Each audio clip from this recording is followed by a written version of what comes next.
Bonjour Geoffroy Didier. Bonjour. Au deuxième jour de la grève des cheminots, on sent que le parti, votre parti, les Républicains, est un peu gêné aux entournures. Est-ce qu'il faut soutenir davantage le gouvernement? Est-ce qu'il faut le critiquer? Certains disent c'est une petite réforme, d'autres disent il faut le voter. Est-ce que le parti ne devrait pas être plus clairement du côté du gouvernement? Mais les Républicains ne sont pas sectaires et nous serions gênés si nous avions décidé de céder à l'obstruction ou à l'opposition systématique. Nous le disons clairement et simplement. Nous sommes favorables au principe de cette réforme. Pourquoi ? Parce que c'est dans l'intérêt supérieur du pays. Il y a aujourd'hui une dette de la SNCF qui est plus de 50 milliards d'euros et parce qu'il est évidemment temps de revoir le statut des cheminots. Donc, bien sûr... Donc vous soutenez clairement nous soutenons le gouvernement clairement et tous ceux qui, au sein du parti, disent c'est une réformette, il faudrait aller plus loin. Non, mais je viens. Nous soutenons clairement le principe même de cette réforme. En revanche, il y a des interrogations et qui méritent d'être levées, et ça c'est tout à fait normal que nous le disions. Il y a par exemple des interrogations sur la survie des petites lignes.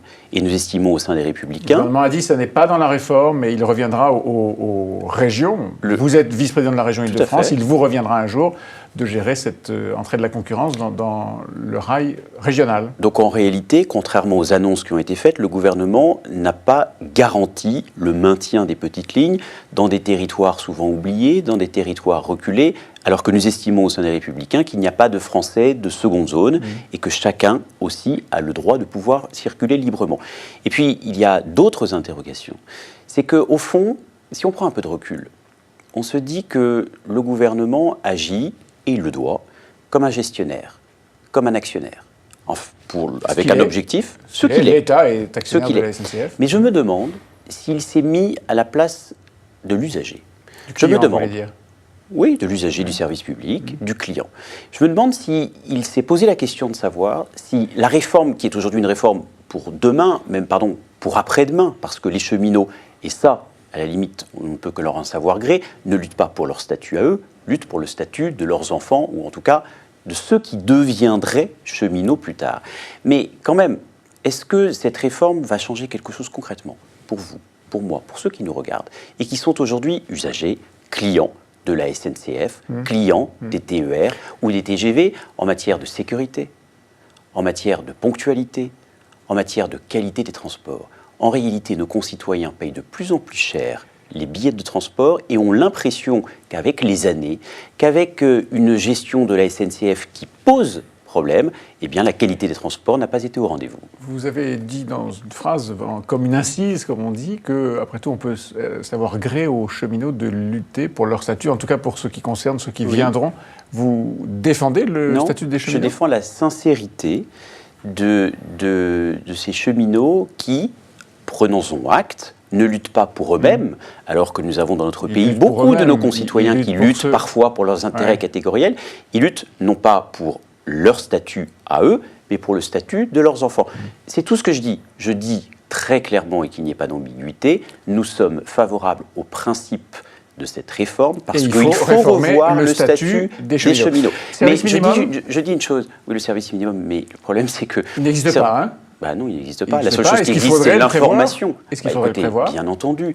Aujourd'hui, ce qui existe concrètement, là aussi, pour que ceux qui nous regardent le sachent, c'est qu'il y a aujourd'hui le devoir, pour ceux qui comptent faire une grève, d'informer préalablement l'entreprise, qui permet à l'entreprise d'organiser un minimum de transport. Donc, mais il n'y a pas de service minimum. Exactement. Je pense qu'il faut un service minimum dans les transports, digne de ce nom, et ne pas se contenter de la seule information qui était en fait une première étape, certes décisive, mais qui manifestement n'est pas suffisamment suivie aujourd'hui des faits, et qu'avait fait Nicolas Sarkozy en 2008. Dans la négociation et le travail que fait le gouvernement pour essayer de ne pas perdre l'opinion publique, si j'ose dire, pour essayer de faire en sorte que cette grève soit la moins longue possible, on voit qu'il y a déjà quelques petits reculs, en particulier sur la date d'entrée en vigueur de la concurrence. Tout à fait. Et on voit que le gouvernement vient de reporter au-delà de 2030, et même tout près de 2040, la concurrence dans certaines régions. Je le disais, vous êtes élu d'Île-de-France, vice-président de la région.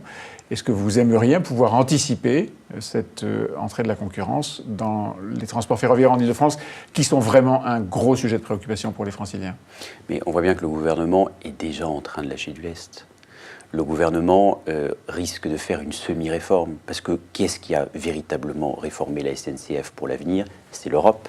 C'est l'Europe, effectivement, en mettant en place pour demain la concurrence. Si aujourd'hui Elisabeth Borne commence à lâcher du lest là-dessus, certes silencieusement, sans trop le dire, en réalité, vous aurez une moitié de réforme, alors que je pense que ce qui va changer la donne, c'est effectivement l'ouverture à la concurrence. Une des inquiétudes Et ça, du ce n'est gouvernement... pas le mérite du gouvernement, c'est le mérite de l'Union européenne.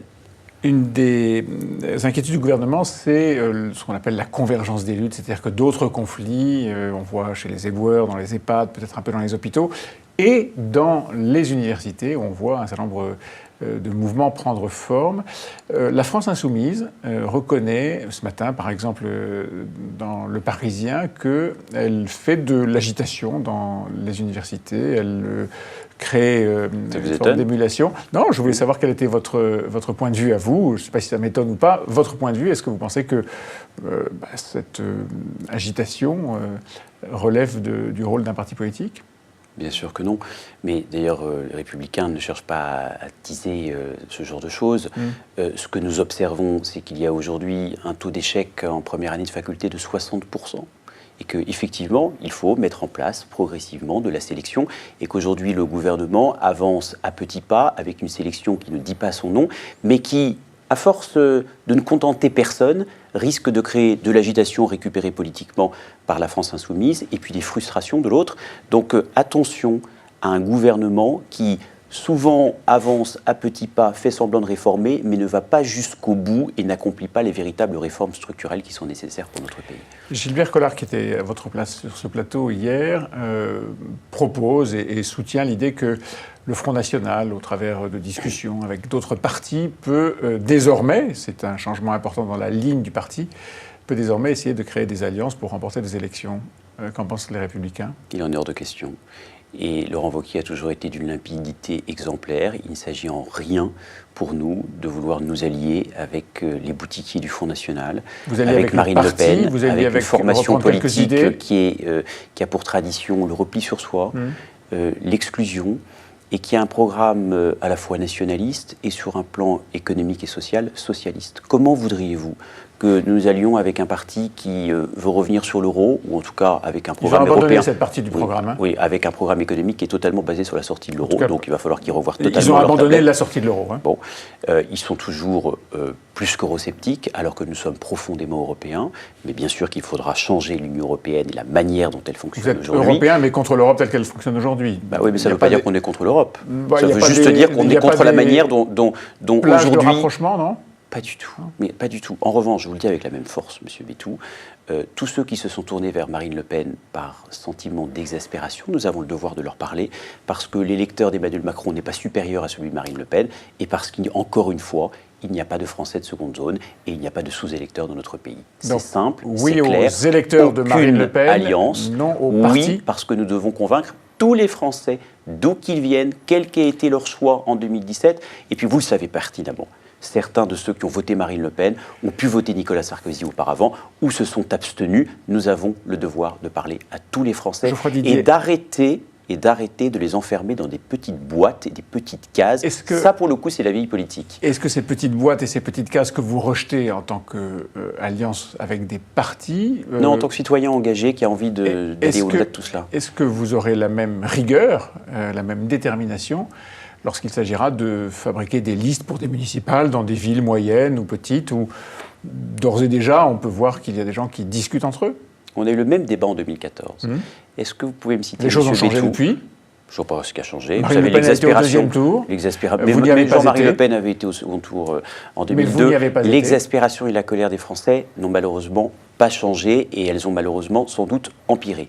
Mais on a eu le même débat en 2014. Est-ce que vous pouvez me citer une ville ? Il y en a 36 500 communes aujourd'hui dans notre pays où cette question s'est posée et où les Républicains, l'UMP d'alors, a cédé à cette prétendue tentation. Donc ce sera Personne ne peut me citer une commune. Donc je crois que ce sont des faux débats. Donc ce sera non en aucun cas. Qui agitent les éditorialistes parisiens, mais qu'on ne retrouve absolument pas sur le terrain. Mais encore une fois, les électeurs, eux, nous avons le devoir de leur parler. Et je vous le dis avec la même force que celle que j'utilise pour vous dire qu'il n'y aura pas d'alliance avec les boutiquiers du Front National. La même force, mais pas d'agitation, si j'ai bien compris. Merci. Geoffroy Didier.